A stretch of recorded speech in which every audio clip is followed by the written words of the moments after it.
ঢাকা বিশ্ববিদ্যালয় এলাকায় ৩ ঘণ্টায় ৩ লাশ। রাজধানীর শাহবাগ থানা এলাকা থেকে এক রাতে ৩টি মৃতদেহ উদ্ধার করা হয়েছে।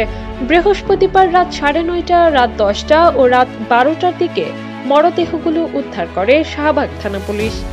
জাতীয় ঈদগাহ মাঠ এলাকা, কেন্দ্রীয় শহীদ মিনারের রাস্তার পাশের ফুটপাত ও ঢাকা বিশ্ববিদ্যালয়ের কেন্দ্রীয় মসজিদ এলাকা থেকে ৩ জনের মরদেহ উদ্ধার করে পুলিশ।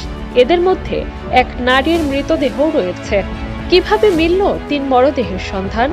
রাত 9:30টায় ঢাকা বিশ্ববিদ্যালয়ের কেন্দ্রীয় মসজিদের সামনে আইল্যান্ডের উপর অচেতন অবস্থায় 55 বছর বয়সী এক নারীকে পড়ে থাকতে দেখা যায়। পুলিশ ওই নারীকে উদ্ধার করে ঢাকা মেডিকেল কলেজ হাসপাতালে নিয়ে গেলে চিকিৎসক মৃত ঘোষণা করেন। এর কিছুক্ষণ পর রাত 10টায় হাইকোর্ট জাতীয় ঈদগাহ মাঠের ফুটপাত থেকে 40 বছর বয়সী এক পুরুষকে অচেতন অবস্থায় উদ্ধার করে পুলিশ। তাকে দ্রুত ঢাকা মেডিকেল হাসপাতালে নিয়ে গেলে চিকিৎসক তাকে মৃত ঘোষণা করেন। রাত 12টায় কেন্দ্রীয় শহীদ মিনারের পাশের ফুটপাত থেকে আনুমানিক 40 বছর বয়সী আরেকজন পুরুষকে উদ্ধার করা হয়। তাকে উদ্ধার করে হাসপাতালে নেয়ার পর কর্তব্যরত চিকিৎসক তাকে মৃত ঘোষণা করেন।